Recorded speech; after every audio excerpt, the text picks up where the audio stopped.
Hello and welcome back to Let's Play Avowed. Me, BringItDon. Remind me not to spook you.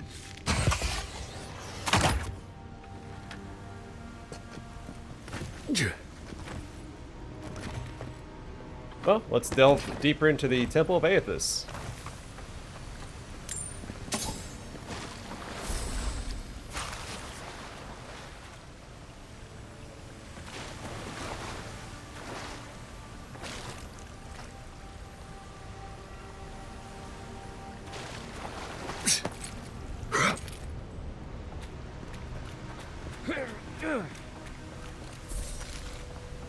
There it is.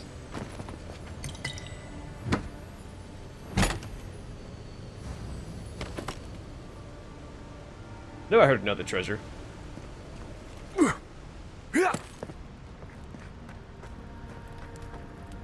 Inquisitor's request. Captain Eora. The relic you seek is but one of the many thorns in the rotten heart of this land. Claim it for a deer. Should its efficacy be confirmed, you'll be appropriately rewarded. Inquisitor Ludwig. If Ludwig's after this relic, we might be on the right track. Ooh, the water does not look great. Yeah, water and clouds. I don't know what's going on with that. I see someone. Be ready for anything.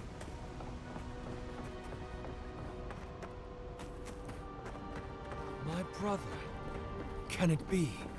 Come, stand in the light. Let me look at you. It has been too long. I had feared I was the last of us, but you... Oh, the very sight of you is a balm for the soul.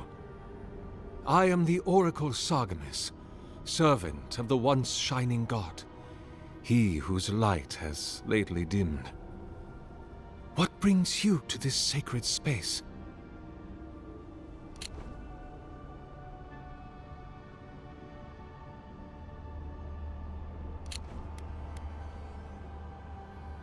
You named yourself after one of the early figures in Eothasian scripture.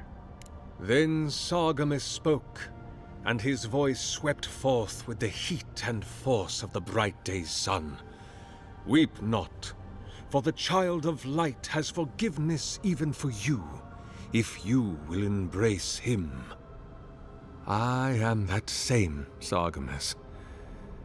Though it has been some time since a man has knelt before me and begged absolution, as Hamka did. The people do not hold to the gods any longer, and they do not hold to their servants. We live in a time of disbelief. The gods are absent, and have recalled their gifts from the world. Avarice reigns. Acquisition is the faith to which all men bow. But perhaps there is hope. You have read the Book of Verses, and we are here together, if only briefly. In this moment, we are not entirely alone.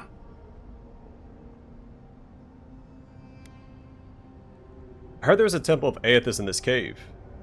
Be welcome, for you have found it. People like you and I once sought this place in moments of spiritual turmoil, when the world and our souls could not find rest. Moments of war, famine, massacres, when those such as us are called upon to speak the gods' wills and to lead. But I have seen not one of us these last 3 years, and it is rare indeed that pilgrims come to pray. Perhaps our meeting now is the work of immortal hands. I pray that it is so. Other godlikes used to visit this temple. Godlike. Such a meager word for us, who are the gods' eyes and ears and hearts. We are the phenomena through which the gods experience the world. We are as like the gods as a finger is like a man. You and I, and our raptured brethren, we are the gods themselves. That's all very poetic, but it doesn't answer the question. Is this place special to godlikes? It had been once, when we were legion, but no longer. Our kind came here to find fellowship and understanding, in a world determined to bend us to its purposes.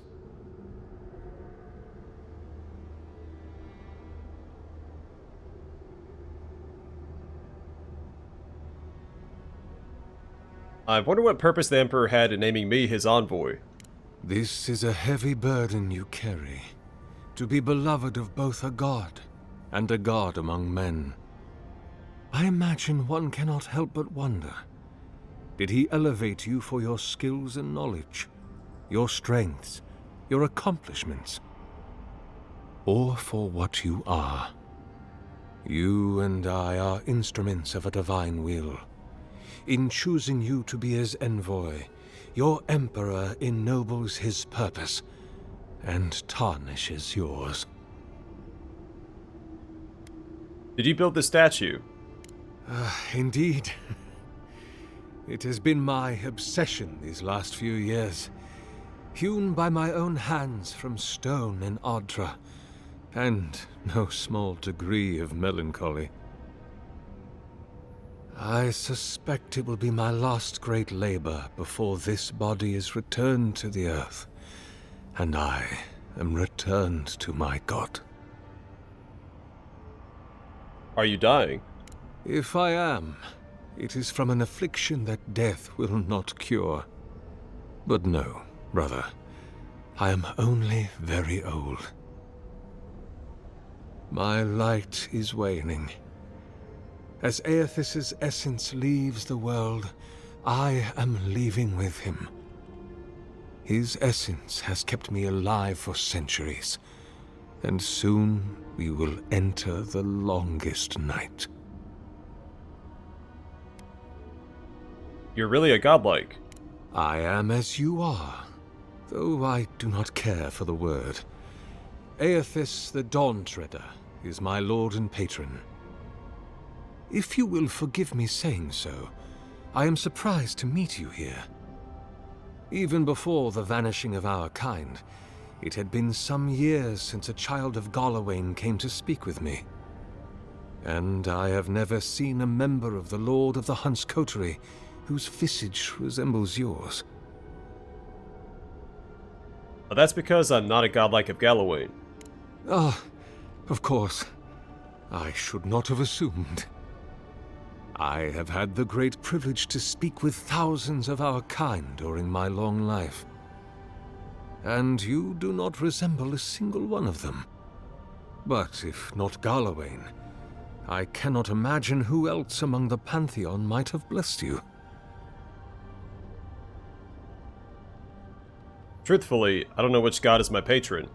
My relationship with my lord has oftentimes been the one succor through difficult seasons of my life. I hope that when you find your patron, it is the same for you.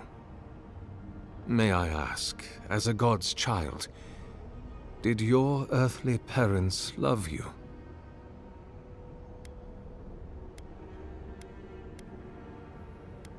Why? As I near the end of my life, my attention turns to my earliest days, to my family, my lord, and to love. I wonder if my parents could have loved me better if I had been less like myself and more like them. I wonder if I could have loved them more if I had not so dearly loved my lord. I wonder if that hurt them. I wonder why our holy parents made us as we are.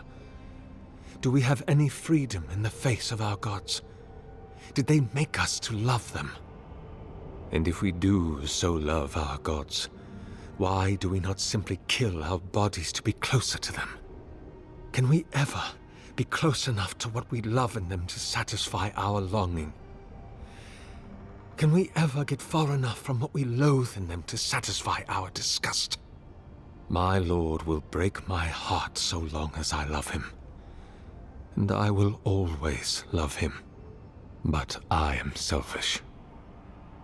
I do not want to die heartbroken.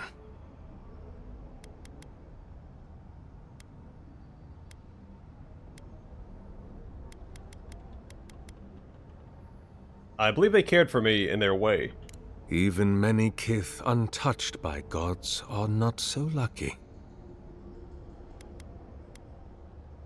Why do the gods banish godlikes from the world?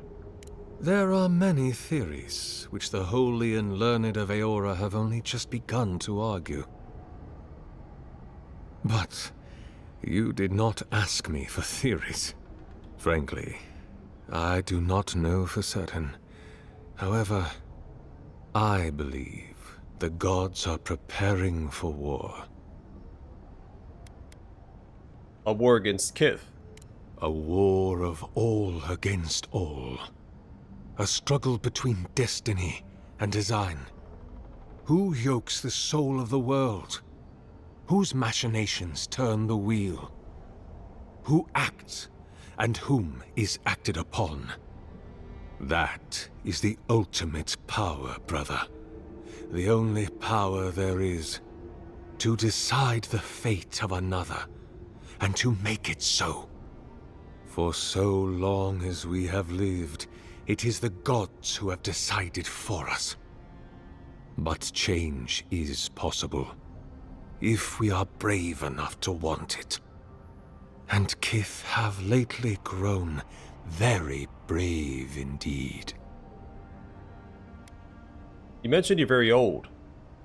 Indeed, my soul has dwelled in this form for centuries, beyond even the lifespan of the longest-lived elf. My lord Eothas inspired my birth in the same year the kingdom of Adir was founded. You might say my birth heralded the empire you now serve.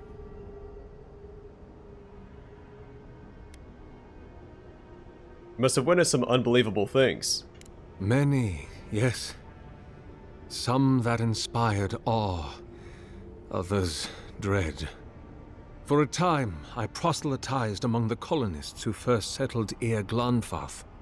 I held the door of my parish church against an onslaught of Glanfathan raiders, and I watched them fall prostrate before my light. I tended the wounded in the Broken Stone War, the War of Black Trees, the War of Defiance, and in many wars that were never given the dignity of a name, and since have been forgotten. I can hardly recall them anymore. But that was over 600 years ago.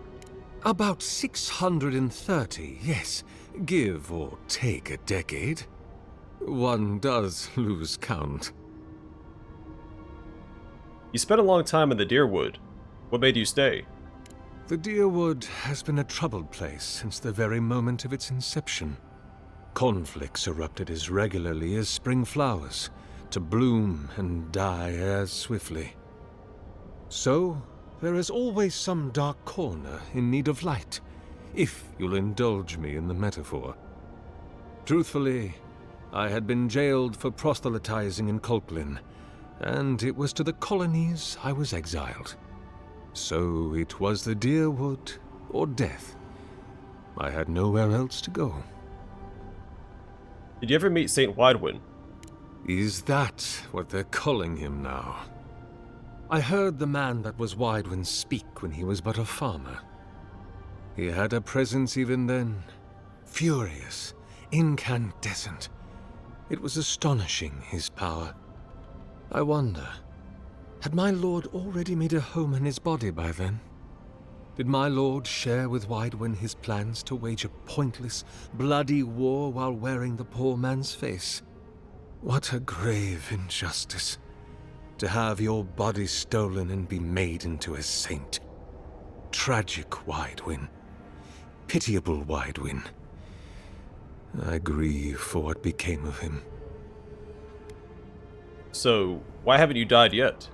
That is a question for my lord.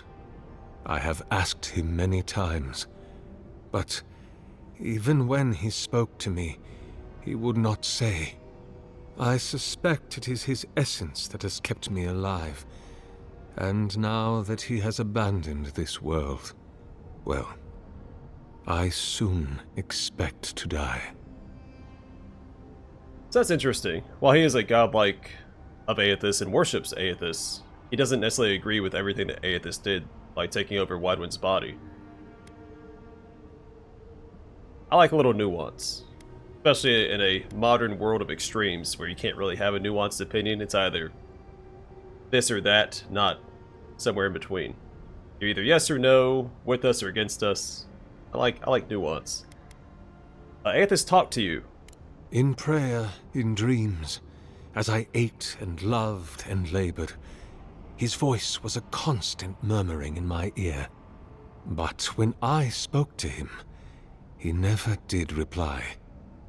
So, do not mistake his talking for a conversation. He only wanted to be heard. Ah, so he sounds a little bitter there too. Are you afraid to die? Not anymore. I'd like to ask you something else. Be my guest. I wish I had perception there, though.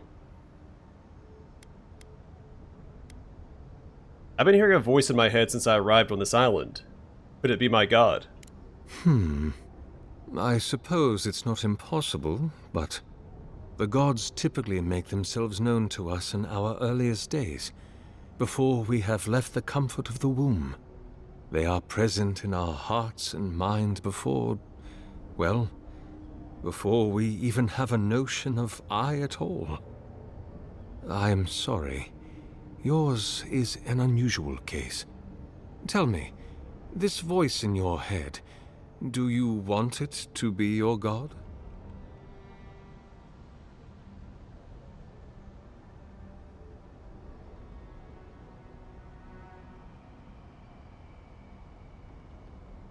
It would be a relief to finally know who I am. I am afraid that not even your god may tell you that. Answering that question is the soul's true purpose. It is the work of your life. And I suspect neither you nor I will ever know for certain. We can only remain open to curiosity and willing to be surprised.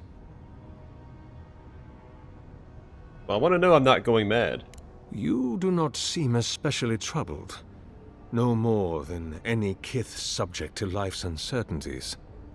As to what the voice is, if it is unlikely to be a god, I cannot say. It may be a particularly powerful soul attempting to control you, or the echoes of a past life. Perhaps it is the sending of an archmage, or some ancient construct of Engwithin make. Or it may just be the beginnings of the Dream Scourge. Whatever this voice is, I suspect only an expert in souls can say. Yeah, the Dream Scourge would be my primary concern. Also, I think Engwithin might be new. So the Engwithins are an ancient society that vanished from Eora. Today they are remembered for their grand architecture and deep knowledge of soul manipulation. They'll have vast ruins and intricate machines all over the known world. What became of them at the height of their power remains a mystery. Well, we know what happened while playing the first 2 games anyway. But those are spoilers. I'm looking for an expedition of my countrymen. Did they pass this way? An expedition? I'm afraid I don't understand. Right. Maps, ropes, pitons, rugged boots, water for days, people down here looking for stuff.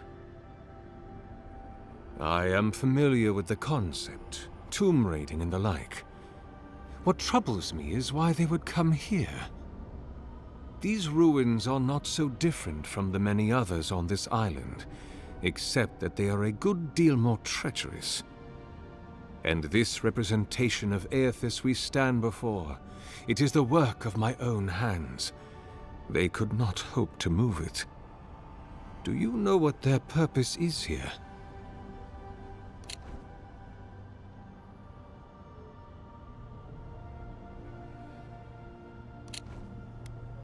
They were searching for a relic you're rumored to keep here. Ah, the splinter of Eothas. I suppose it was too much to hope they were here to examine these exquisite ruins. Truly, it is their loss. What is this relic exactly? The splinter of Eothas is a sliver of shinbone from my lord's titan body. It was carved from his skeleton many centuries ago. Yet long after the gods left this mortal world to claim their dominion in the beyond. The splinter is infused with the very essence of my lord's power. To illuminate without fire, to heal without injury, and to speak without voice. Where do you keep the relic? I might find them there. It rests in a shrine deep within this temple complex, beyond the reach of looters, visitors, or indeed, myself. The path to the relic has fallen to ruin. Some sections are flooded, and others are infested with all manner of creatures. Although, perhaps you might assist me with that. Right. Here it comes. You see, this construction beside us is no mere statue, but a reliquary I have built to house the splinter of Eothas in its appropriate grandeur. It is nearly complete, and ready for the splinter to be interred. But I can no longer reach the relic on my own. Return it to me, and who knows, perhaps you will meet your expedition along the way.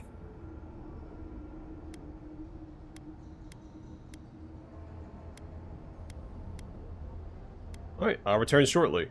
I am most grateful.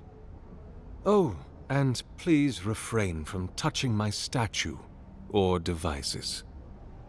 May light illuminate your path, brother. Find me when you have the relic. It doesn't want me touching anything, but I like to touch stuff, so we may come into conflict, unfortunately. Letter to Sargamis. Sargamis, it's been some time since your last correspondence. I do hope you are still well. Have the materials and spare equipment for my lab proven reliable? You know how temperamental and finicky old equipment gets. I swear, these machines have souls of their own. But I digress. I look forward to hearing the latest news about your progress. I have no doubt that the completion of your project will change the world, and knowing you will certainly be for the better. And if I had a part to play in this fills me with a deep joy and satisfaction. Perhaps one day they shall write about us. I can see it now. The Oracle and the Visionary. A titillating tale of two thinkers and their thoroughly thought-provoking theories. Man, I love alliteration. My second thought, perhaps simply the Oracle and the Visionary will suffice. Eagerly awaiting your response, your friend, Vidor. P.S. It is good that I forgot to send this after it dried. Orras could be very cross with me if I did not relay once more that he is, and I quote, rather looking forward to giving Sargamis' oversized animat a proper thrashing, if he ever gets it functional. All that, Orras. Until next time, my friend. It was nice catching up with both Aloth and Adair in one conversation.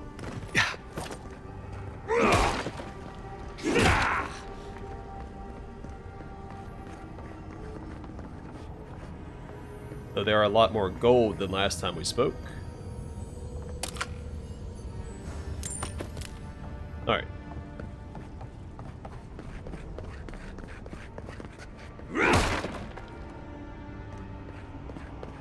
So we came from right there. I guess we can check this out first. Leave those be. They protect my devices.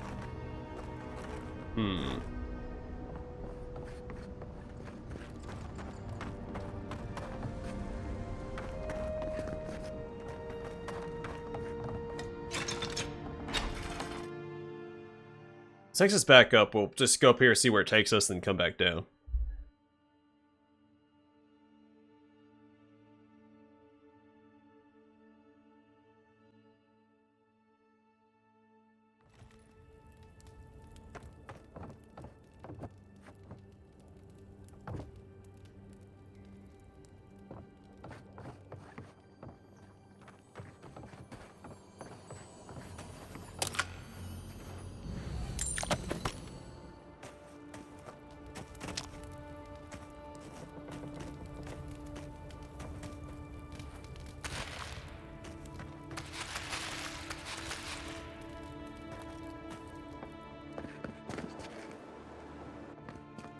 this is the cave we couldn't find, or couldn't access before. Alright, incomplete lecture. How do I live if there is no consolation? When he left the world, I was empty to divinity. I'm a slave now to desire for it. I'm unmoored from space and time. I'm a body persisting until it is gone. Nothing. Is that what he wanted me to become?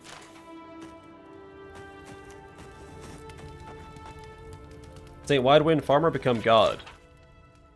With the mention of the name Widewind, most folk think of only one word, Godhammer.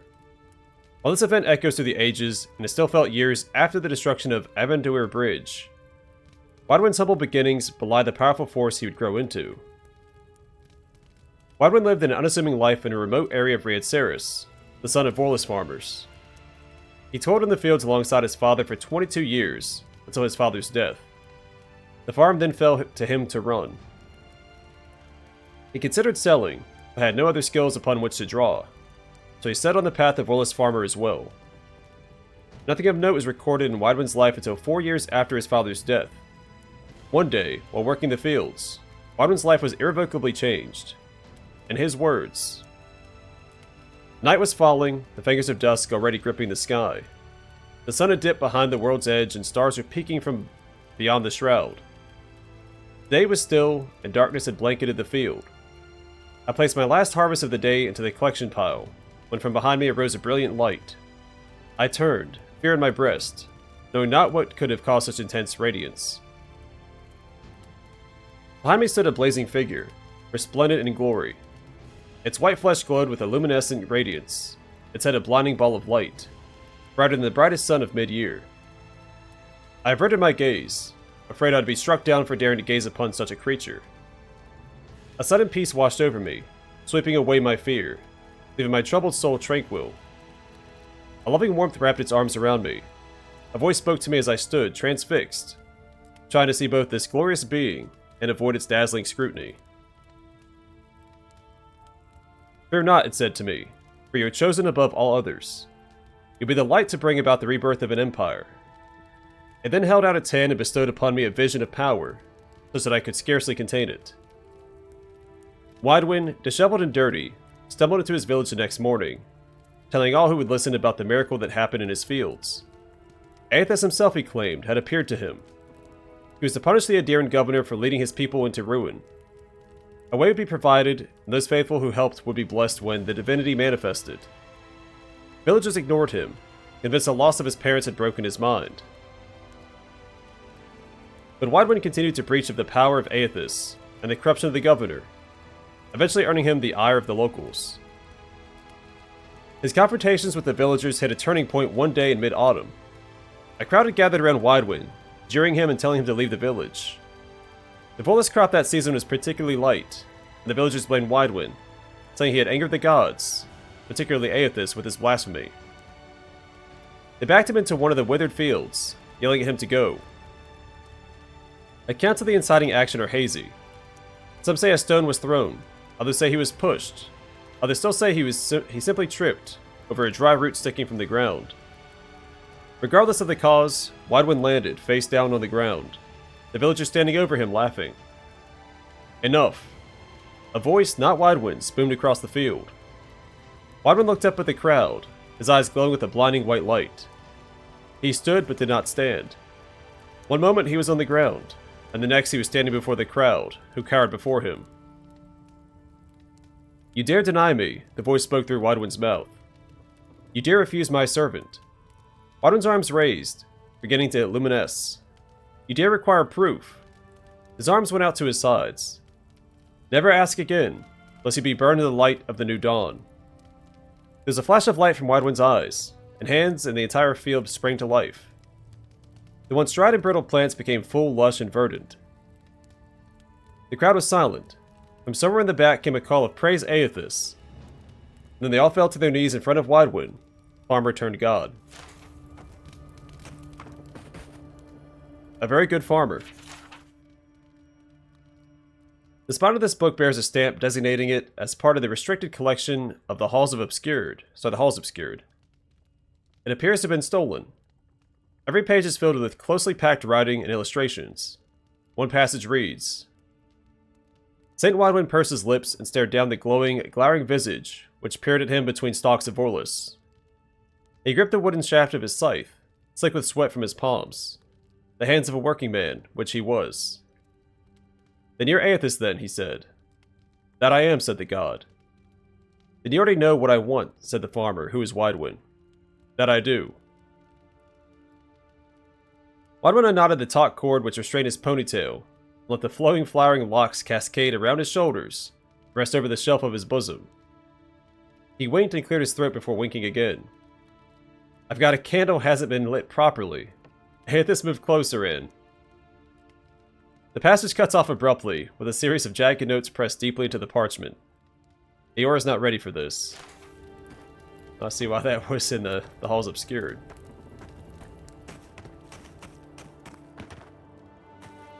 Alright. Oh, walked right past that. Alright, back in we go.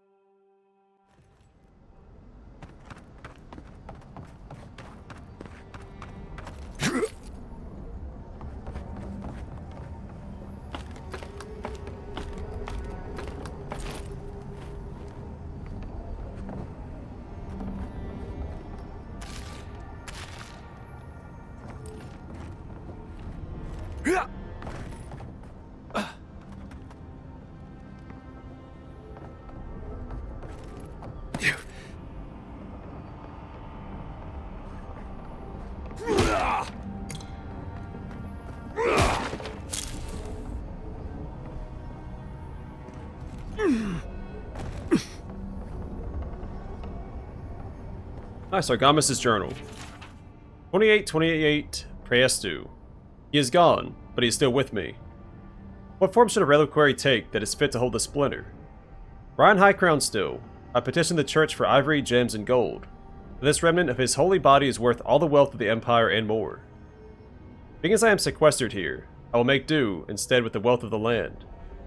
Granite from the tallest peaks, clay from the fertile riverbeds, and trunks of the most aged trees. I must work without ceasing until it is done. The memory of my lord can not endure delay. 2828 Terestu. He is beginning to take shape. I thought at first a sanctuary would be appropriate. A temple within this temple of the godless. When I prayed over my plans for the building's construction, I received a vision of Eothas' Titan as it had existed in its time. A body of strange flesh and bone, hundreds of feet tall, astride the land with a pantheon at his side, facing down the forces of chaos like 11 colossal ships of the line. What crisis manifested them and inspired them to act? I know not, but I shall remake him as he was, in my own fashion. 2829 Majaverno. He is complete. The statue I have made is inert, lifeless, dull. The work of my hands does not dignify the splinter. There is something deficient in it, and in me. I must destroy it and begin again. 2829 Imprima. He is made anew. His effigy is formed from granite, clay, and wood still, but they shelter now a precious Odric core. He glimmers even in the low light of this cavern's ceaseless evenings. He brings the dawn to this penumbral place, as the light of his attention once brought to my soul. In the Empire, they would celebrate spring dawn today, or they would have prior to the Saints' War. I wonder, what if he remains in the beyond after his dissolution at Ukaizo? I long to be with him again. 2829 Prima. What if I do not have to wonder? Or did not have to wonder? Oh gosh. Marius?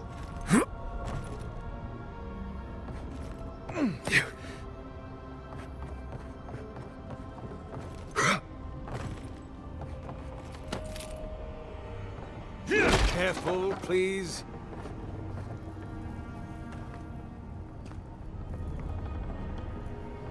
Alright.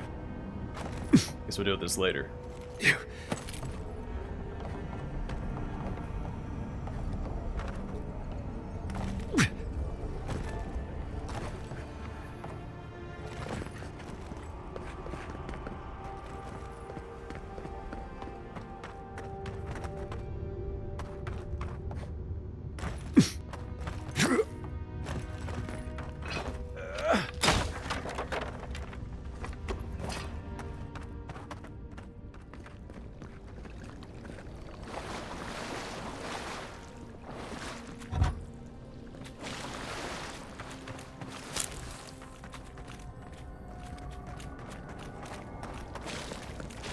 Roots clogging up this tunnel. One second.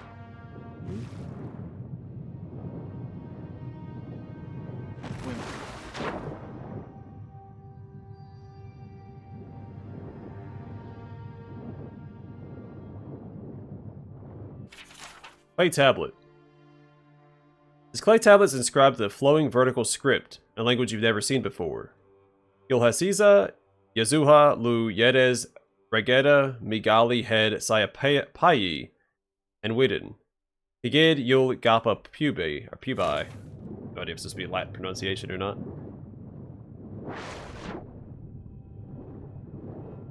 Just kind of winging it.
Shortcut back. I don't think we're ready to go back through yet. Yeah. Oh, maybe we are.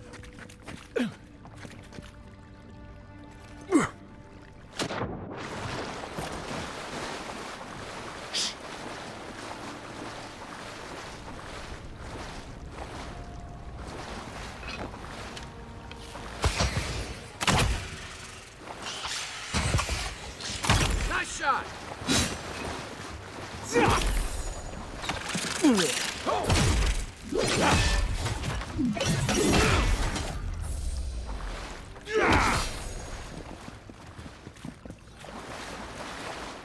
We got them all. Alright, books galore. A waterlogged book. The writing in this tome is dense and spidery, and advances across the page at a sprint, as if its author's pen had been enchanted with a spell for celerity. Whatever amused and sorcered it will never be revealed, however, for the book's fragile pages swiftly disintegrate in your hands.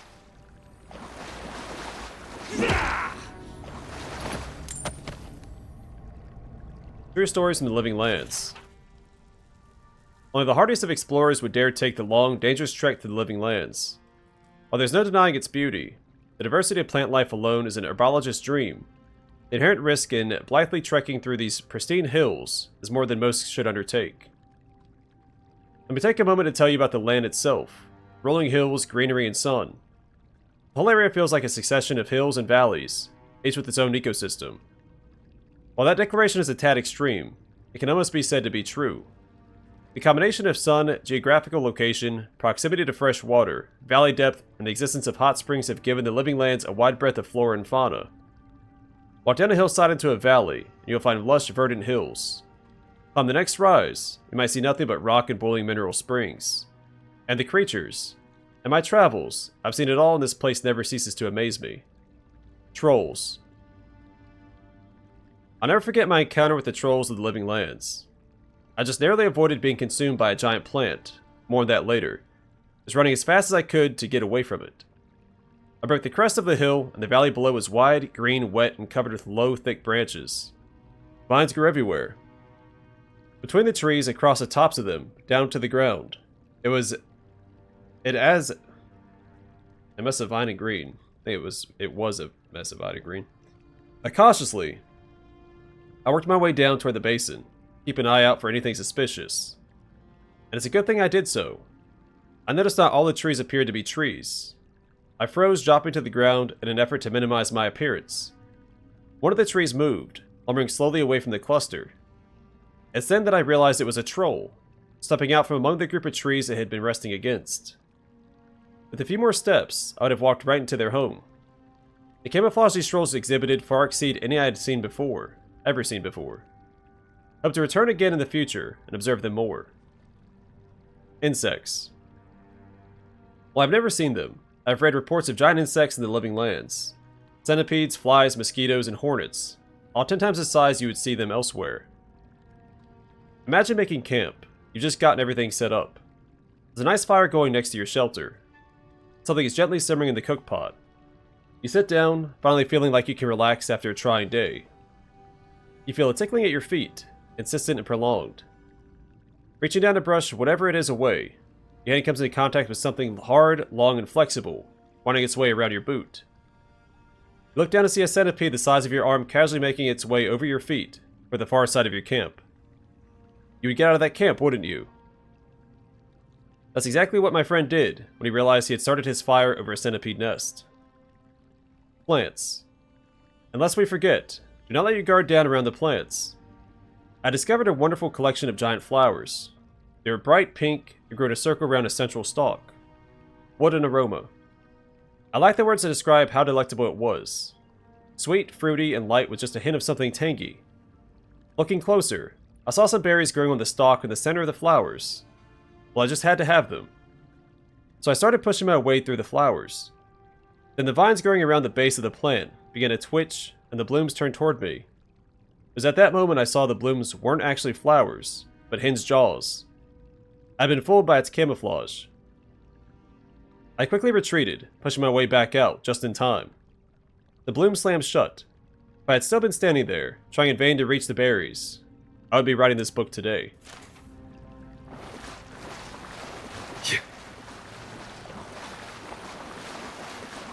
The Great Western Stag.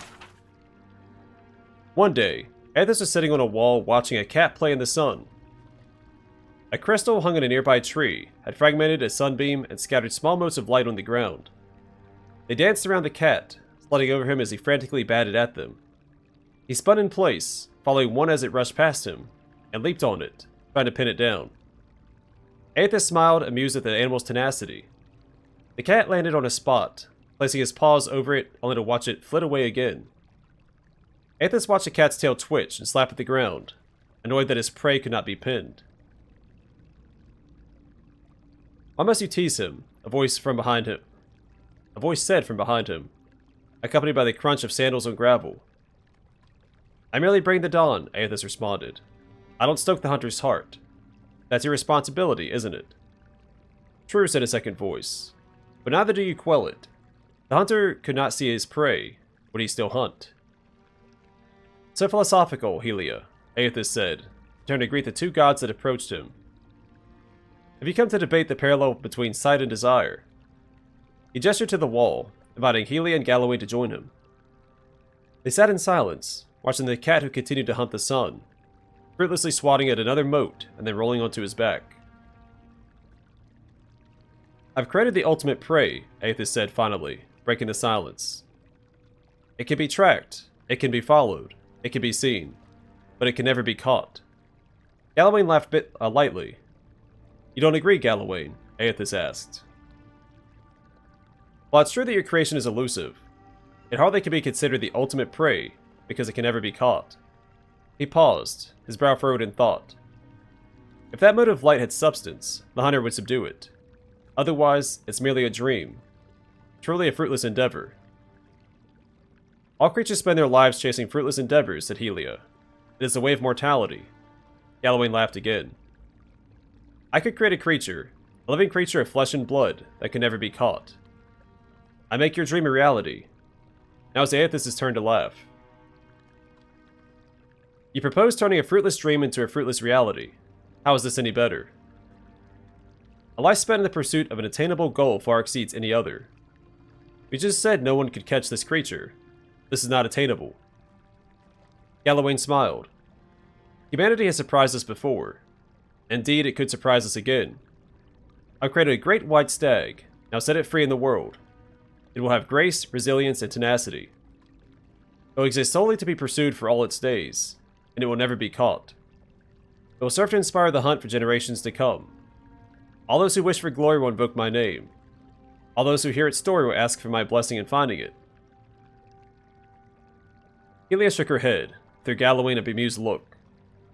I do not believe this is possible, so I too make an offer.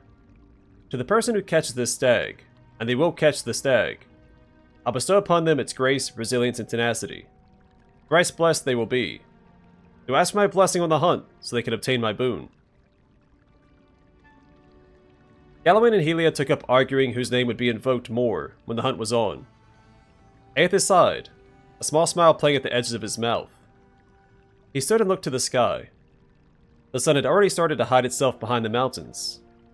The cat, long ago tired of these stalking the moats, had fallen asleep beneath the tree.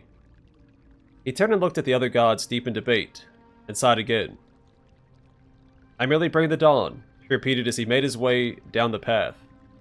It's up to you to see what I reveal.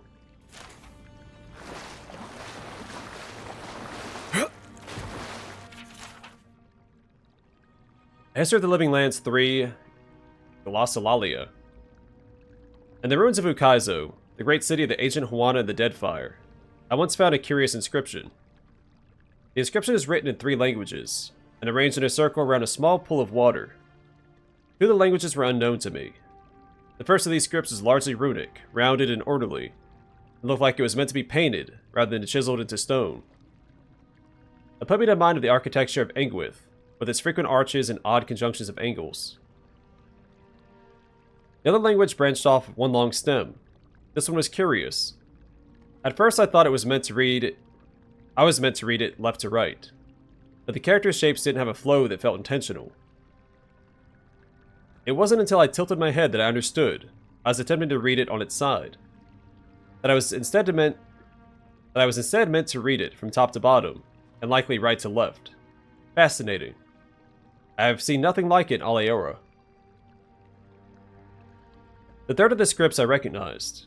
It was near ancient Huana, a language I'd studied idly in my youth.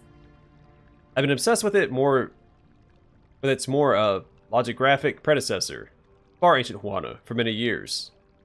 What a pleasure at last to see something I knew. After a few hours of meditation, I recall enough of the alphabet to take a stab at a transcription. Kabangaro o Waturi, te Kadawa ne ki pi nui o Ukaizo ne kingi o kingi, Kane no Anoa a Ngati kwa ite ine heno ke aki katinga. Wagara o Waturi, king of Ukaizo, the king of kings. As a cadence of a dedication, could this last inscription be the key to deciphering the 2 other unknown languages? Nothing is lost, the search for Ukaizo. Excerpted from the collected journals of Wanamora Wavechaser. The Rangas men came to collect my portion of prize share this morning, and I had nothing to give them again. I make no money for the tribe, but I'm always in my little ferry boat, Grey Gull, carving through the waves. At night, I get no sleep. Watara asked me to conserve the lamp oil, and come to bed, but I can't, not until I find it. I know it's out there, the lost city of Ukaizo. On every chart and map of the Deadfire I found, whether Huana, Valian, or Raratayan, there is a gap. An empty space where so much of our history should be. Did it burn to ash and cinders in the Cataclysm? Did it sink below the waves? Does Ngati clutch it to her breast at the bottom of the sea? Perhaps it's lost and wandering like me, unmoored, looking for a home it can't remember, but for which some insistent longing burns in its chest, an ember always smoldering, a little fire to push it on. Waitara wants me to give it up, but how can I? On mornings when the sky is so clear I can hardly catch my breath for the beauty of it, I think I see it out there, shimmering in the brightening blue light. Is it a taunt or a beckoning? Would I be able to tell the difference? Ask the fisher folk when they return with their catch at sunset. Tiberi, I say, did you see anything? Or you, Mabori? How about you, Pura? They avoid me now. Watara says they're busy, but I know they think I'm tide-sick and sun-addled. The way Pura's lip curls and disgust when I approach, the way Tiberi's eyes seem to see right through me, I know. You don't have to suffer me much longer, because tomorrow I'm taking Grey Gull and sailing north. Someone has to chase the old tales, so I will. Annals of the Pargrunan. It was in the time of Edrahil, the sure-footed, that we came to Theoben Relog, an ancient place of the builders, as the locals called them. It was a marvelous sight, a door in the mountain framed by a pair of ghoulish aspects. Through some exercise of trickery or cunning, Edrahil is able to gain access for our scholars that we might observe and record what lay inside. We discovered a foundry of sorts, the like of which neither we nor our distant brethren had seen. Through careful observation, we surmised that the ancients had used this place to extract souls and transfer them to suits of armor, delicate and challenging work, yet the scale they had achieved left us humbled and astounded. Perhaps most remarkable were the golems, living suits of armor powered by essence. We lost 2 of our fellows when the creatures caught us unawares, but once we had subdued them, they proved quite fascinating. All too aware that our host would never again allow us, nor other curious travelers, to visit this place, we took meticulous notes and measurements of all we saw, forsaking bread and sleep until the work was done. We reported all to Edrahil, whereupon he praised our work and urged us quickly forward. For such a place lay abandoned in the forest, who can say what other mysteries gods and kith have left in this strange and wild land?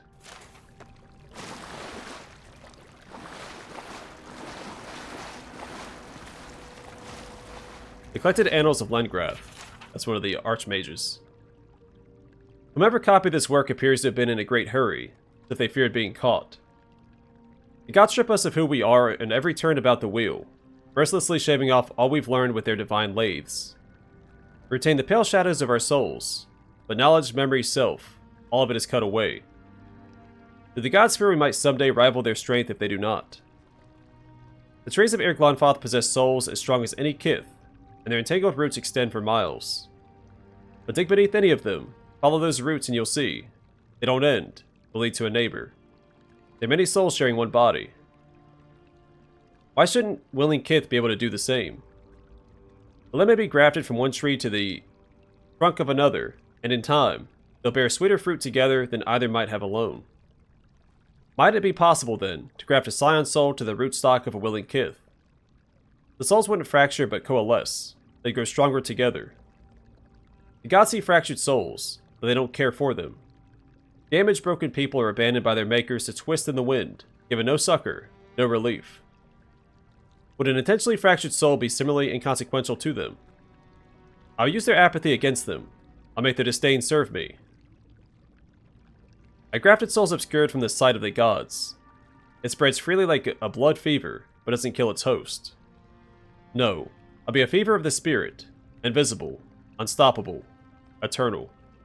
Yes, Lengrath can keep coming back and retain her memories whenever she goes about the wheel. Because you kill her in the first game, but she comes back in another body in the second game. On the Fireforged path, the travels of Gyaric, or Gyarish? Let's just say Gyaric, Ilton. The book is well worn and smells faintly of mildew. Its spine is cracked, and as you thumb through the book's pages, it falls open to a folio more ragged and dog-eared than the others. I was born and raised a Migranite, and a Migranite now, I will stay. As a young man, I undertook a pilgrimage to visit a holy house dedicated to every god. In so doing, I hope to know them each the better, to take what they had to teach and sow it into my soul like so many seeds, that my soul might grow and bear only the most delectable fruit for my goddess to devour at the moment of my death. So it is with no small amount of amusement that I pen this account of my visit once to a church of Weil, the many-eyed, many-tongued god of dreams and secrets, revelations and mysteries, and reveal to you all I learned there. The challenge came first in finding adherents to Weil's doctrine. They're not often one to announce their presence, preferring instead to build their flock from the solitary seekers who delve through ancient ruins and ruined archives in search of the strange, the bizarre, the forgotten. But persistence is my goddess's first teaching, and find them I did. The Wildlight's Nekatakan congregation was small then, as it likely remains now, and on the morning I stumbled upon them, they were lounging like so many cats in the sun on the steps above Queen's Berth, sharing between them a bottle of arak and pipes packed with white leaf and ripple sponge. I knew them for Wildlights not for any badge or robe or trinket they wore, not for their race or age, but for the ardor of their debate on the most benign of topics. I begged that they take me to their church, permit me to worship with them. And they laughed as one, their many voices like the howling of wild dogs. They acquiesced when I told them of my quest, and then invited me to sit and share their drink. I did. And as the rock burned a trail of fire down my throat, they showed me the dimensions of their hall of worship.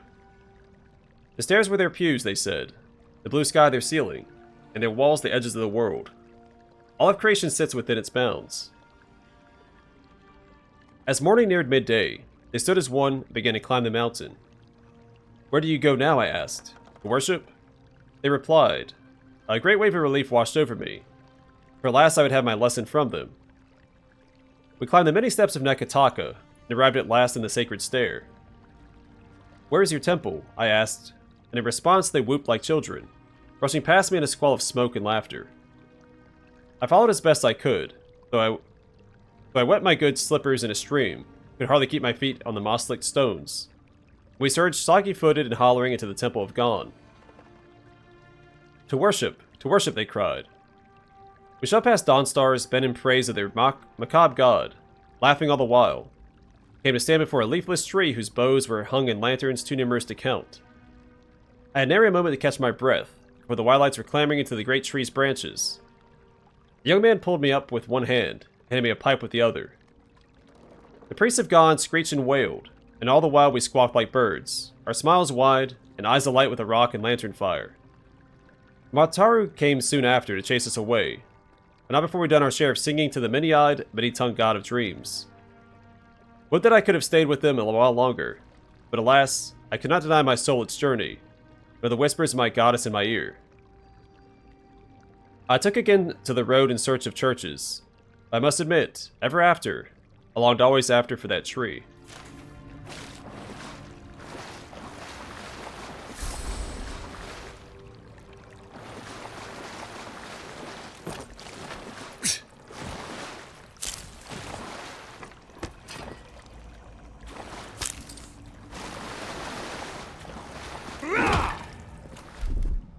Stand back.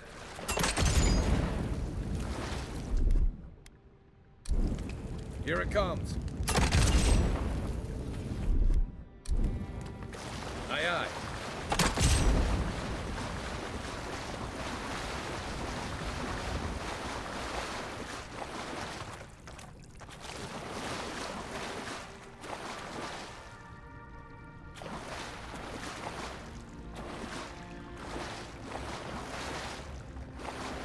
Eothasian prayer. The sun shall break through the darkness, a new dawn arriving with the rebirth of the day. Rejoice all you who dwelleth in the shadow, who are broken and beaten. The winter soon comes to an end. Spring shall rise, bringing light and life to the world. Radiant light, radiant life, thy soul shall find warmth in his arms. All creatures bask in his glory. The rays of his countenance bathe the world, bringing an end to the night, ushering in the day. Kneel before him and wonder at his benevolence. Feel the warmth of his radiant presence. If thou art broken, he shall make thee whole. If thou art in darkness, he shall bring thee to the light. If thou art sinful, thou shalt be reborn. If thou art cold, his warmth shall bolster thee. How canst I, so lowly and worn, speak words of proper adulation? Thine eyes whose gaze sees the sin in me yet still shows love. Thine hand whose grip pulls me out of darkness. Thine ears listening to my every prayer. Thine heart, bright as the dawn, giving me warmth when I am raw. Eothas, light of spring, sun of the world, thou givest me life and purpose. If thine heart be black, if thine intention be impure, thy life is forfeit. For he hath seen, he can see, he will see. Nothing is hidden from his glory. His light touches every corner of the world. Nothing is hidden from his sight. If thou doest thy work in the dark, if thou wouldst keep thine actions hidden, thou shalt be burned in the sun of the new dawn. Day comes soon. Prepare for the dawn. Nothing is hidden from his reach.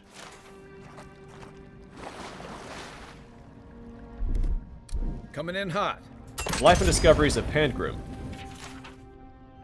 Mention the name Pangrim to anyone with even a passing knowledge of animancy. You could find yourself in for a very long discussion. Publicly reviled but privately lauded as a hero and genius, Pangrim's history is at turns revolutionary, horrific, and mysterious. Pangram was fascinated, some might say obsessed, with the concept of animancy. It consumed his life as he dedicated everything to understand it. He would frequently travel to Erglonfoth and the Deerwood to visit the Ingwithan ruins. There he would take notes and make sketches, bringing anything back with him that he could to help him unlock the mysteries. After years of study, Pangram had reached a point where he could no longer conduct research on his own, and he took on an assistant, Helig of Thane. Soon Helig was making trips to Erglonfoth in Pangram's stead, gathering knowledge while Pangram stayed behind to experiment. This partnership quickly bore fruit, and Pangram made a breakthrough, one that would irrevocably change his life and the general attitude about animancy forever. While the specifics of experimentation will never truly be known, the rumors and stories that still circulate tell that he had sent out inquiries, asking for live subjects for help with a dangerous experiment that might change their life, or might end it. Those who are already dying were especially encouraged to apply. Response was overwhelming, and Pangram had his pick of numerous willing bodies. That's when he had his breakthrough. He discovered a way to fix a soul, anchoring it to its body so it couldn't leave at death. He had discovered eternal life. His research and life's work had resulted in the greatest single discovery that animancy could hope for. His findings were published and quickly spread through Valia and beyond. While some groups, the Wodekin Church for example, decried his work as nothing more than blasphemy and heresy, many put it to practice.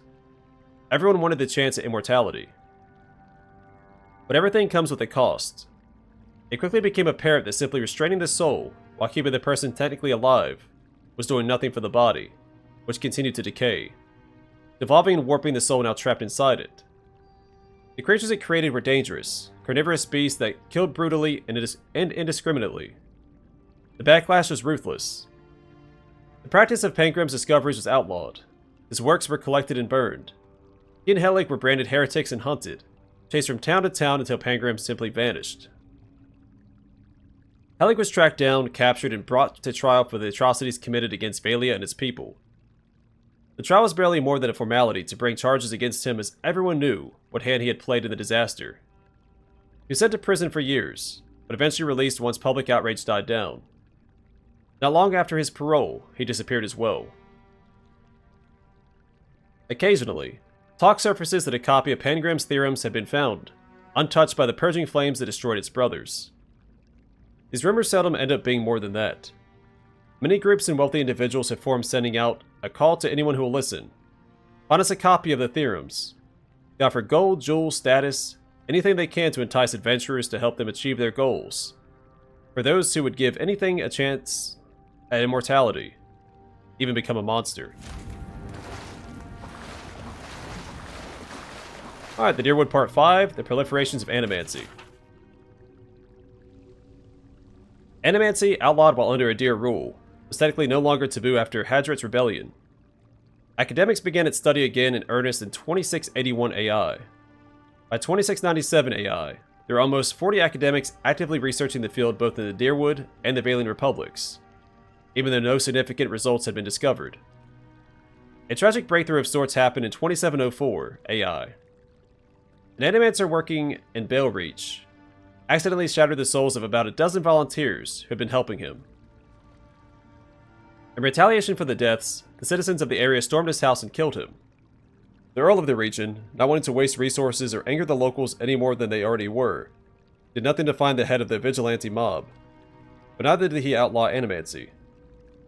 To ensure their own safety, most animancers moved from the rural areas, where they were studying and settled in Defiance Bay, many of them choosing the emerging and wealthy district of Brackenbury as their new home of operations.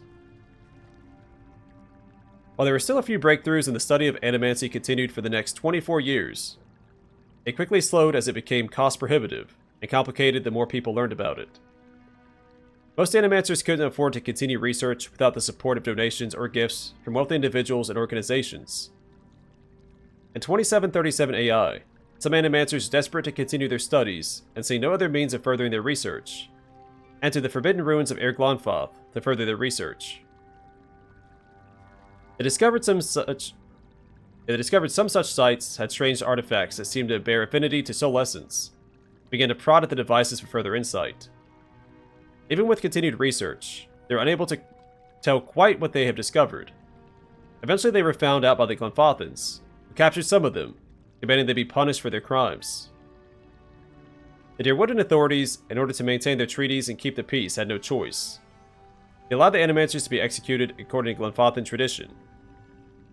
This led the Duke to make an additional proclamation. The study and practice of animancy on, or even near, the sacred Glenfathan sites would be punishable by death. In 2780 AI, in order to solidify relations again with the Glenfathans, the Deerwooden government allowed some Animancers to begin training and experiments in conjunction with the Glenfathan Minehunters, their native ciphers. This was an exchange of information. The Animancers documented the secrets of the Minehunters' powers. The Minehunters learned new techniques for concentration, which assisted them in taking their powers to a level no Glenfathan had seen before. The ciphers, no longer wary of the Animancers' intentions, trusted them to such a level that they convinced the Glenfathans to give some Animancers limited access to some of the training sites where the Glenfathans practiced. Nanofoths of the Glenfathan tribes opened the training grounds to the Animancers. They were not allowed inside, as it was still strictly forbidden, but the general allowances by the Glenfathans were seen as a breakthrough in relations between the Deerwood and Eir Glenfath. Over the next 8 years, the Animancers' research would continue unimpeded. With the exception of some minor squabbles, there's been no major strife between the two groups for almost 120 years since. Plus, more reading than I was expecting. I won't let him through! Ready, aim. Here it comes. Also, the white page of the black text is a little harsh on the eyes. I have to change my brightness.